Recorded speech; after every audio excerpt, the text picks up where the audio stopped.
मृत्यु हम सबके जीवन का एक परम सत्य है। यानी जो भी इस धरती पर जन्म लेता है, कि चाहे कोई भी प्राणी हो, कभी ना कभी एक दिन अवश्य ही इस लोक को छोड़कर उसे जाना पड़ता है। श्री कृष्ण ने भागवत गीता में कहा है कि आत्मा एक निश्चित अवधि पूर्ण होने के बाद एक शरीर को त्याग कर दूसरे शरीर को धारण करती है। अर्थात जीवों का शरीर तो नश्वर होता है, जबकि आत्मा अजर अमर होती है।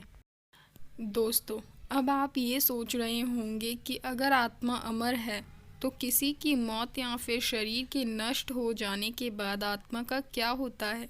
तो दोस्तों, मैं आपको बता दूं कि मरने के बाद आत्मा के साथ क्या क्या होता है। इसका वर्णन हिंदुओं के पवित्र पुराणों में एक गरुड़ पुराण में मिलता है, जिसमें ये भी बताया गया है कि मृत्यु के कितने दिनों बाद आत्मा यमलोक पहुंचती है और रास्ते में उस आत्मा को किस किस प्रकार की समस्याओं का सामना करना पड़ता है।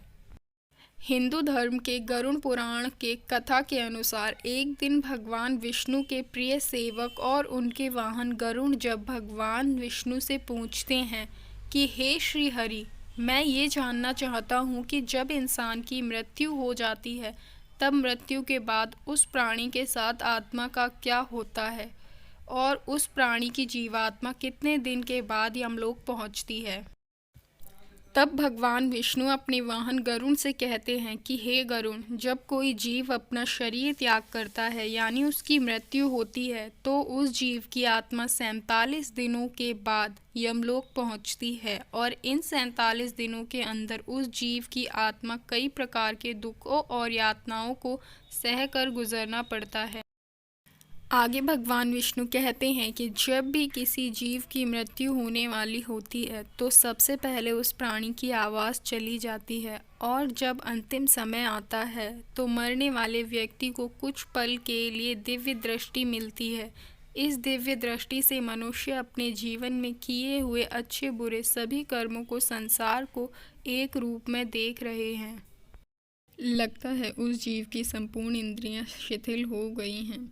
उसके बाद मृत्यु के समय यमलोक से 2 यमदूत उन्हें लेने आते हैं। यमदूतों को देखते ही आत्मा डर जाती है और शरीर से बाहर नहीं निकलती। जैसे ही आत्मा शरीर को त्याग कर शरीर से बाहर निकलती है, वैसे ही यमदूत उस जीवात्मा के गले में पाश फेंक कर उसको बांध लेते हैं और उसके बाद उसे यमदूत यमलोक के मार्ग की ओर लेकर विस्थापित हो जाते हैं। मृत आत्मा का सफ़र। गरुड़ पुराण के अनुसार यदि मरने वाली आत्मा जीवात्मा यानी पुण्य आत्मा हो तो उसे परमात्मा अपने वाहन के द्वारा लाने के लिए भेजते हैं। लेकिन अगर वह जीवात्मा अधर्मी, पापी और नीच है तो उसको यमलोक के रास्ते में आने वाले गर्म वातावरण, अंधेरे और आग के रास्ते और वैतरणी नदियों से होकर गुजरना पड़ता है। उस पापी आत्मा को यमलोक पहुंचने के लिए कई प्रकार की यातनाएं सहनी पड़ती हैं।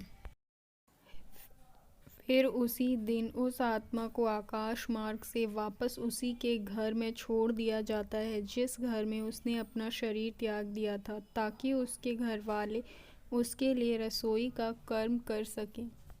यानी 12 दिनों तक आत्मा अपने परिजनों के बीच रहती है और जब 13वें दिन जब उस आत्मा का पिंडदान किया जाता है तब उस आत्मा को यमदूत एक बार फिर से लेने आ जाते हैं। इसीलिए दोस्तों, हिंदू धर्म में ऐसा माना जाता है कि मनुष्य की मृत्यु के 10 दिन तक पिंडदान ज़रूर करना चाहिए।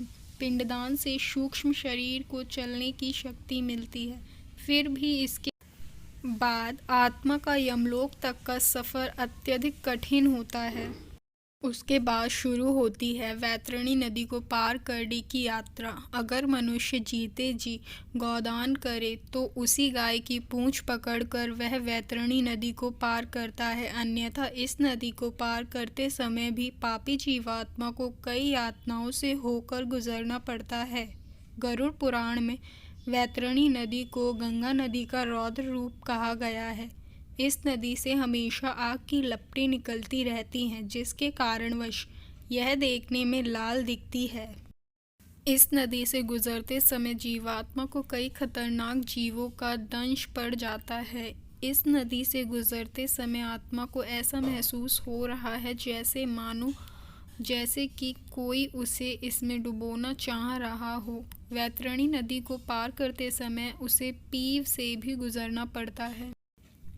इस तरह पापी जीवात्मा को इस नदी को पार करने में 47 दिन का समय लगता है। उसके बाद जीवात्मा यमदूतों के साथ यमलोक पहुंच जाती है, जहां उसके कर्मों के अनुसार सज़ा भुगतने के लिए उसे नर्क में भेज दिया जाता है। इसीलिए दोस्तों, अगर आप मृत्यु के पश्चात इस तरह के कष्टों को नहीं भोगना चाहते हैं तो अपने जीवन काल में अच्छे कर्म करें, क्योंकि चाहे आप जिसके लिए भी जीवन भर बुरे कर्म करते हैं, ये याद रखिए कि मरने के बाद कष्टों को भोगने के लिए एक साथ साथ वहाँ कोई नहीं होगा।